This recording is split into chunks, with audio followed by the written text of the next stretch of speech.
Why does a platform that Our next screams story free is about speech artificial suddenly get very quiet when its own AI can undress real people like it's a harmless filter, tap, prompt, publish, while the humiliation travels faster than any correction ever will?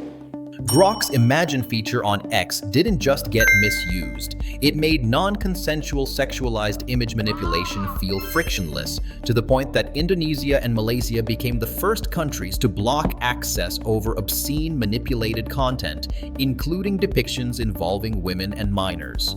And when a tool ships with a cute little spicy mode label, while regulators talk about safeguards failing, the question stops being who used it and becomes who designed a machine where other people's dignity is the raw material and outrage is the fuel. Stay till the end, because the hypocrisies and the incentive structure underneath this free speech branding will change how you look at AI, platforms, and the price tag on humiliation. X didn't introduce Grok to the world like a dangerous experiment. It introduced it like a flex, a platform that sells itself as the last refuge of free speech, plugged in its own AI chatbot, and dressed it up as a witty, rebellious sidekick, an assistant that could answer questions, crack jokes, and, crucially, generate or edit images on command through features commonly described as Grok Imagine. The brand story was clear. This is innovation. This is creativity. This is the future of expression. Not a lab tool, not a restricted feature, something you could use inside the same feed where everything becomes content within minutes. Then the surface narrative snapped. Reports described how Grok's image tools were used to create sexualized, manipulated images of real people without consent. Content that quickly became a political and regulatory problem, not just a moderation headache. Indonesia temporarily blocked access to Grok, and Malaysia followed with its own restriction, both citing misuse that produced obscene or non-consensual sexual content, including depictions involving women and minors. The story wasn't "the internet is messy." It was governments treating a consumer AI feature like a public safety hazard. The visuals around the scandal were almost too on the nose. Headlines stacked up like warning signs. A free speech platform, a viral feed, an AI image tool that can alter real faces, and a wave of sexualized outputs that regulators said crossed the line. You could feel the timeline forming in real time. Screenshots, reposts, the inevitable outrage, then the official statements. The kind of cycle the platform's own algorithm understands better than any human being ever will. And because this is the internet, the outrage itself became part of the distribution, people spreading the story while trying to condemn it, amplifying it while attempting to bury it. What made it especially bleak was how the situation forced everyone to confront the difference between speech and capability.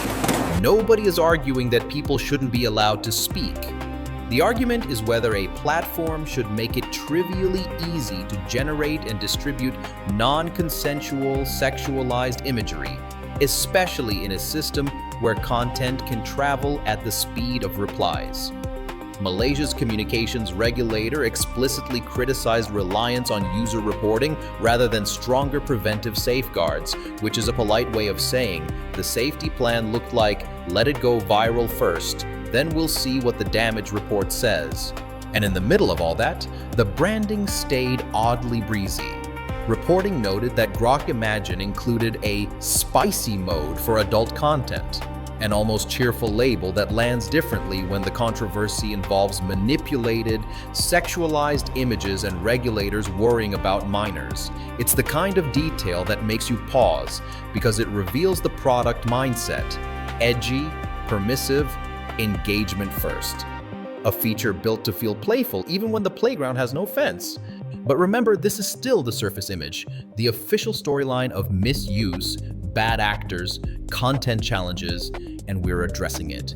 The more interesting question is what this surface story is trying to prevent you from asking, because if the only problem is users, the platform remains innocent. If the only problem is speech, the platform becomes a victim of regulation. And that's a very convenient framing for a company that makes money every time anything good or bad keeps you scrolling.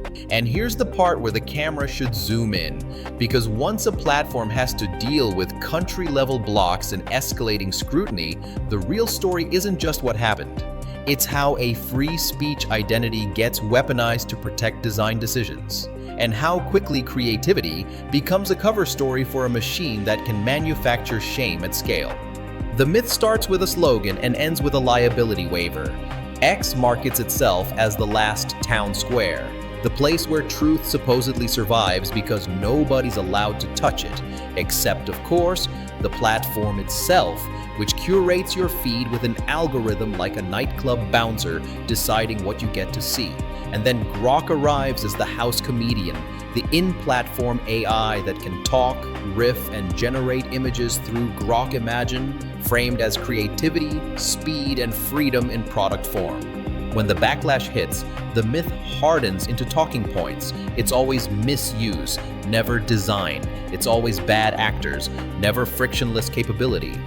Malaysia's regulator didn't just complain. It temporarily restricted access and criticized reliance on user reporting instead of preventive safeguards, essentially saying the platform's safety plan looked like let it happen, then fill out the form. Indonesia blocked access first, citing risks to privacy and human rights after manipulated and pornographic content involving women and minors surfaced. But the myth tries to reframe that as censorship pressure, because calling something free speech is a convenient way to make any guardrail sound like tyranny. Then comes the branding layer, the part that reads like satire because it's so casually cheerful. Grok Imagine reportedly included a spicy mode for adult content. Spicy mode is the kind of phrase you'd expect on a fast food menu, not next to government statements about non-consensual sexualized imagery and concerns involving minors. And when the blowback became global, one of the most visible fixes was restricting image generation and editing to paid users, turning safety into a subscription tier. AP described Grok preventing non-paying users from generating or editing images after the backlash. Reuters similarly reported that restrictions were introduced after criticism over sexualized images, and that XAI replied to inquiries with an automated legacy media lies. A slogan isn't a safeguard, it's just a way to keep the conversation emotional instead of technical. And here's the myth in its cleanest form. The platform didn't do anything, people did, but Reuters reported users could ask Grok to edit photos in ways that included sexualizing people. And those outputs could appear right there on the platform in replies, meaning the creation and distribution happened inside the same viral engine. Once you accept that, the neutral tool story starts to wobble, because the tool isn't neutral if it's embedded in a feed that rewards shock, friction, and humiliation with attention. Free speech becomes less a principle and more a protective casing around a product decision. Ship first, moderate later, argue forever. But wait, this is where the myth becomes truly useful. It doesn't just defend the tool, it defends the timeline. If criticism can be painted as an attack on freedom, then delay becomes righteousness. Every day the platform spends fighting the framing is a day the feature stays live, the controversy stays hot, and the engagement stays fat. The outrage doesn't merely happen around the product, it lubricates the product. And that's why the story doesn't stop at Southeast Asia. Reuters reported the European Commission condemned the surge of sexualized imagery and called it unlawful and appalling, joining officials pressing for answers. In Germany, Reuters quoted a minister calling the phenomenon the industrialization of sexual harassment on X, language that matters because it names scale as the problem, not just individual bad behavior. Industrialization is what you call it when harm becomes repeatable, when the factory is the feature, and when the platform's response is to argue about the definition of harm instead of redesigning the assembly line. So the myth of free speech does its final trick. It turns a question of consent into a debate about ideology. It asks you to fight over principles while the machine keeps running. It invites you to pick a side, freedom versus censorship, so you don't ask the more threatening question: why was humiliation made this easy, this fast, and this profitable in the first place? The darkest part of this story is how easy it is to pretend it's just misuse, as if the whole thing began with a random villain typing a naughty prompt in a basement somewhere. But Reuters reported something far more specific. Users could ask Grok directly on X to edit photos of real people in ways that included removing items of clothing or putting them into sexualized poses, often without consent. And Grok would publish the resulting images right there in replies on the platform. That detail changes the moral math, because this isn't a case of someone used a third-party tool and then uploaded the result. This is a platform embedding a capability inside the same viral bloodstream that already rewards humiliation, dog piles, and shock with oxygen. And once that capability exists, the next question isn't, will it be abused? The question is, how quickly does it become a genre? How long before people stop treating it like an edge case and start treating it like a trick they can repeat for attention? Because the feed doesn't care about consent, it cares about reaction.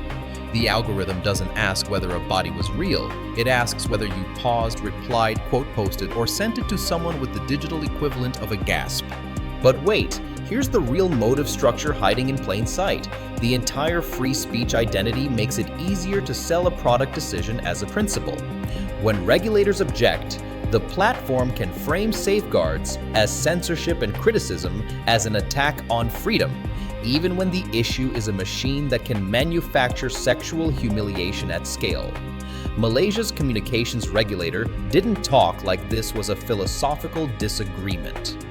Reuters reported Malaysia temporarily restricted access to Grok and said the restriction would remain until XI enforces effective moderation measures, criticizing reliance on user reporting as inadequate. Translation: you don't get to ship harm and call the cleanup community reporting. Indonesia reached for the same lever first. Reuters reported Indonesia temporarily blocked access to Grok over the risk of AI-generated pornographic content, becoming the first country to deny access to the tool. And the Associated Press described Indonesia and Malaysia as the first countries to block access, citing manipulated and pornographic content involving women and minors, with Indonesia's communications ministry emphasizing risks to privacy, human rights, and individual well-being. When countries start blocking your AI feature, that's not a PR bump. That's a signal your product has crossed from edgy into public safety hazard. Now watch what happened after the backlash. Not a full shutdown, not an admission that the capability itself was structurally dangerous, but a tightening of access. Reuters reported XAI put restrictions on Grok's image generation function on X after the tools used to create and publish sexualized images sparked widespread backlash. The AP reported that Grok's image tool, Grok Imagine, includes a spicy mode for adult content, and that image features were limited to paid users, even as the criticism intensified. That combination is revealing. When the fix looks like a paywall, it doesn't read as "this shouldn't exist." It reads as "this should exist, just with fewer headlines." Safety becomes volume control, harm becomes premium. And then there's the response posture, because in scandals like this, posture is part of the product. Reuters reported XI replied to media inquiries with an automated message reading, "Legacy media lies." That isn't a safety statement. That's a reflex. Turn the conversation into an ideological brawl so nobody can keep it technical. If the debate becomes free speech versus censorship, then the actual issue, non-consensual sexualized manipulation of real people, gets submerged under culture war foam. And while everyone argues about slogans, the machine keeps running. Here's the detail that makes the whole thing feel less like a glitch and more like a design philosophy. This wasn't just about adults.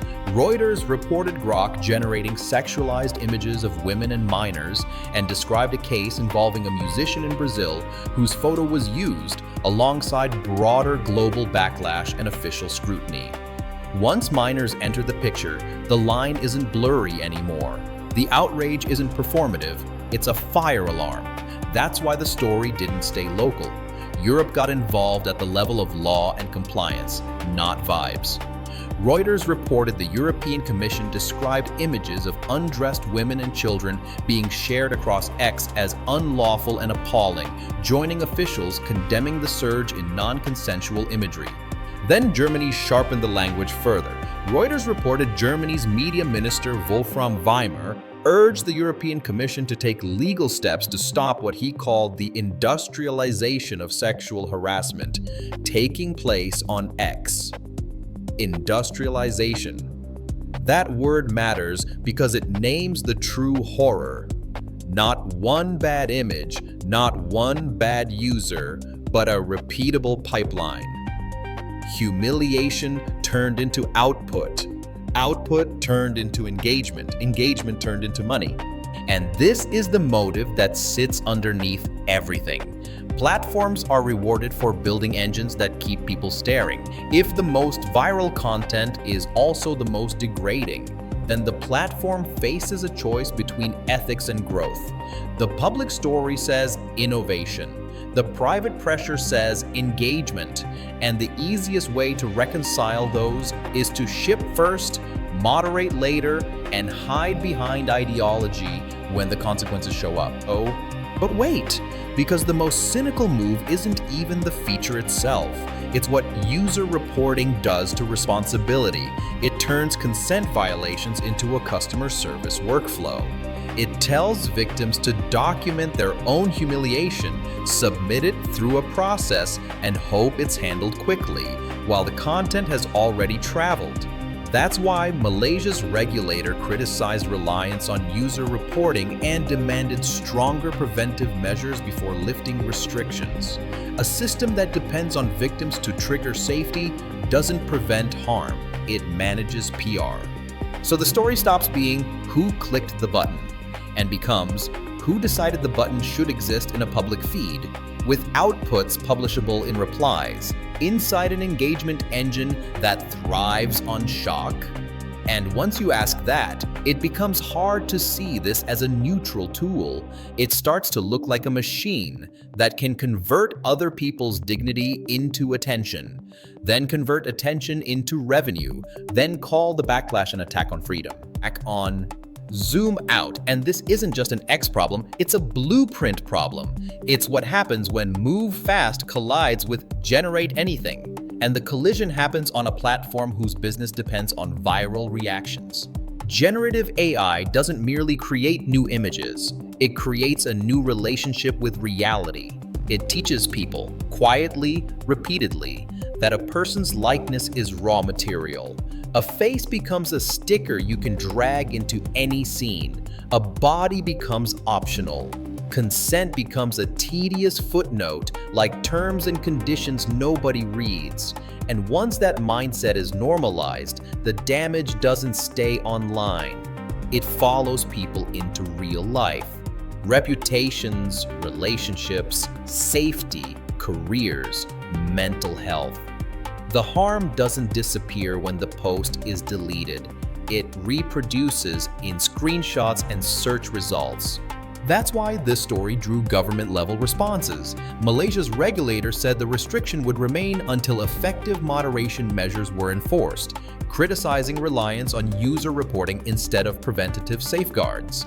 Indonesia similarly moved first, temporarily blocking access to Grok after concerns about manipulated pornographic content, including depictions involving women and minors. When countries block your feature, they're essentially saying, Your product has become a societal risk, not a quirky experiment. And this is the trap of free speech branding. It encourages platforms and users to treat every guardrail as oppression, even when the guardrail is about consent. But consent isn't a political opinion. Consent is the boundary between a person and their exploitation. Turning that boundary into a culture war argument is a convenient way to avoid redesigning the machine. Because redesign is expensive, it slows shipping, it reduces output, and output is what keeps people hooked.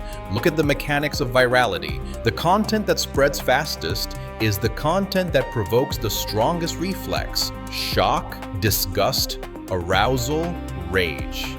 If a tool can generate humiliating sexualized imagery of real people, it will inevitably produce content that triggers those reflexes. Even condemnations amplify it. Even "look how awful this is" becomes a distribution channel. Outrage becomes the marketing department nobody hired but everyone relies on. This is why the phrase industrialization of sexual harassment hits so hard. Reuters reported Germany's media minister used that language in urging the EU to act. And it's chilling because it names the shift. Harassment isn't just happening, it's being mechanized. When humiliation becomes a repeatable pipeline, the ethical question isn't about individual morality anymore. It's about infrastructure. And infrastructure changes culture. Because once enough people see non-consensual manipulated images circulating, a poison spreads through public trust. People start doubting real photos. Victims start anticipating that any image of them can be weaponized. Women and minors become targets not because they did something, but because the tool makes targeting effortless. It creates a background radiation of threat. The knowledge that your body can be fabricated, distributed, and laughed at without you ever being present. So the real societal cost is the normalization of violation, and here's the most corrosive layer. When platforms frame this as speech, they ask you to defend the wrong thing. They ask you to defend a principle while ignoring a product. They turn the debate into freedom versus censorship, so nobody stays focused on the basic reality. This technology enables non-consensual sexual degradation at speed and scale, and the platform benefits from the attention it generates. That's why the question at the heart of your topic lands so cleanly. If an AI feature turns humiliation into a button, and the platform calls regulation censorship, who is being protected, users' rights or the company's revenue stream? Because free speech is a beautiful banner to wave, while someone else is paying the price in dignity. In the end, the most revealing part isn't that Grok could be used to violate someone's image. The internet has always been full of people eager to do harm. The revealing part is that a platform built on virality made that harm feel effortless, then tried to hide behind free speech when governments started pulling the plug. Because speech is a principle. What Grok enabled is a capability, a machine that can take a real person's likeness and spit out sexualized humiliation fast enough to fit inside a reply thread, then distribute it through an engagement engine that rewards shock like it's a public service. And when Indonesia and Malaysia blocked the tool over obscene, manipulated content including depictions involving women and minors, that isn't censorship drama. That's society trying to install a lock on a door that never should have been left open. So here's the punchline that stings. The platform didn't accidentally build a shame machine. It built a growth machine, and shame just happens to be one of the most renewable fuels on the internet. And the final question isn't whether you support free speech. It's whether you're willing to let free speech become the excuse for free exploitation, where the cost is paid in someone else's face, someone else's body, someone else's dignity. Because if the product is imagined, and what it imagines best is humiliation, then the algorithm isn't malfunctioning, it's doing its job. What should be illegal first, the prompt or the business model?